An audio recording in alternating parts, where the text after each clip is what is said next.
You believe that they're aware of this, that they can't survive past 2050, 2070, Right. whatever it is? I think that's what's been driving them, because 2022 was the last year where they had a sufficient number of people in their 20s to even attempt this. So from my point of view, not only did the war always have to happen, it always had to happen by now. Jesus. Now, is this just because of the nature of a dictatorship that's run by someone like Putin, that it's just completely mismanaged because he's just dominated the power structure and made sure that everybody falls in line with his ideology and his reign? Like, what caused all this to be so poorly managed? Well, Russia has always been poorly managed and authoritarian, but under Putin, it's taken a much darker turn because of the nature of the end of the Cold War. If you remember back to 1982, there was a coup in the Soviet Union. And Chernomyrdin and Andropov and Gorbachev were FSB, well, then KGB agents who basically overthrew the old system of Brezhnev and took over and because they're the only ones who really had a full understanding of what was going on. They controlled the information. They were not able to save the system, and so it broke. And Putin is the successor to that legacy because he was also in the KGB. And we're now in an environment that between the terminal demographic structure of the Soviet/Russian system and Putin's personal paranoia, so he's gone through and purged what was left of the KGB, FSB, of anyone who has personal ambitions to succeed him. We're left with an entire political elite of only about 130 people. And Putin has removed anyone who has leadership ambitions. Oh, geez. Now, they all see the world the same way. They all kind of agree with Putin on what's at stake here. But it does mean that when this generation is gone, this is it. This is all the leadership talent that the country has.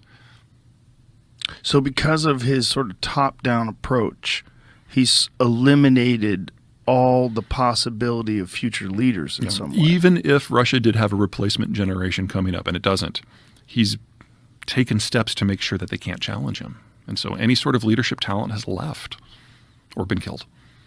What do they hope happens? And when everything's going so poorly, like, what do we know about how they're assessing things? Well, they're obviously not thrilled with the way the things are. They're using one bit of propaganda after another to justify it, saying that, we're fighting all of NATO, or demons are involved. That was my personal favorite. Demons? Oh, yeah. When it came to the Kherson offensive and it became clear that there was more going on than just NATO weapons, the Ukrainians actually knew what they were doing.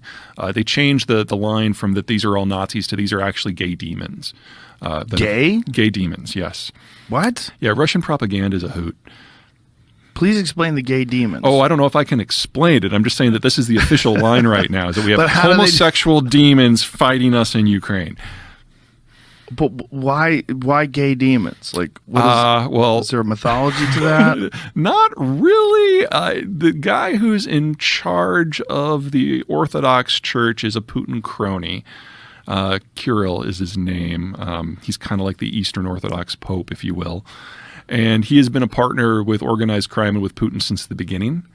And so he is coming up with ever more creative approaches to the propaganda. And so this is a way of, how can I say this without pissing off half of the people listening? Imagine Trump using his influence with evangelical Christians to come up with a theological reason why something didn't go his way. It's kind of the equivalent of that. And so gay demons is what he came up with. Gay demons. Yes, and they ran with it. So that's on state propaganda now. Really? Yeah, it's wow. wild. And what's the epicenter of the gay demons? Oh, Kiev, obviously. Kiev. Yeah, so we've got a Jewish Nazi gay demon. Wow. Yeah. And truth is always weirder than fiction. And the scary rumor is that Putin has cancer. And that Parkinson's is one I've heard as well. Oh, really? Yeah, I don't know what it is. He's clearly on steroids, but that could mean a whole lot of things. Like prednisone or something along those lines. Yeah. And you say that because of his appearance? Yeah, he looks very, not just flushed, but puffy. Yeah. And that's kind of a classic, too many steroids in your system issue. And this puffiness is these steroids are to battle this cancer somehow? In theory, steroids keep you going in a time when you should probably be laying down is really the kind of the bottom line. Whether he's medicated, over-medicated, or medicated because of medical reasons, we really don't know.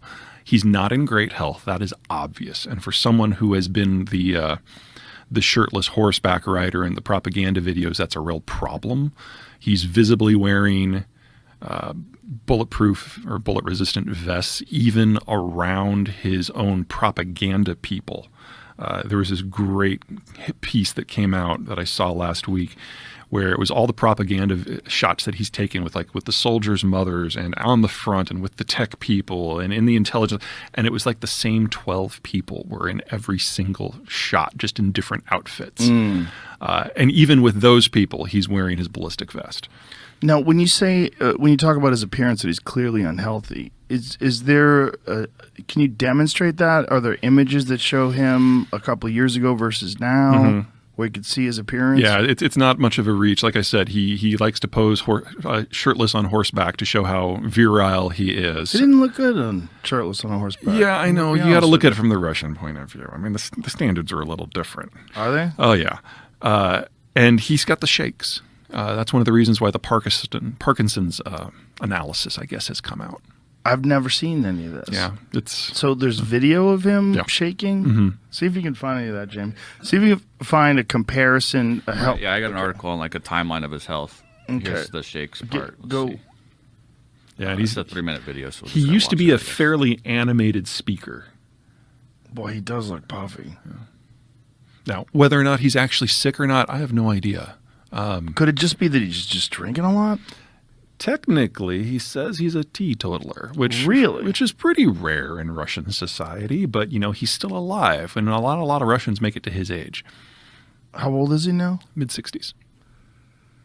And so it's just an appearance thing. We don't have any real hard data that he's sick. No, we do. Well, the folks in the intelligence world who are listening to his phone calls and reading his email might, but that has not been made public to my knowledge from the American side. So Ukrainian military intelligence chief claims Putin is very sick and a coup is underway. Yeah, but Donov has been saying that there's a coup underway since March. So he's kind of the Ukrainian propaganda guy. I wouldn't put too much. And how would that? But what would even happen there? What if a coup did take place? Putin has so thoroughly purged that what's left of the intelligentsia. There's only 130 of them, and there's probably only one of them who would have the guts to throw a coup. That's the Rosneft CEO. Rosneft is their oil monopoly. Igor Sechin is his name. He used to be a gun runner during the Soviet period. He's got the guts to pull it off. But if there's anything that the other 129 agree is that Sechin's an asshole and he should be shot on sight if he kills Putin.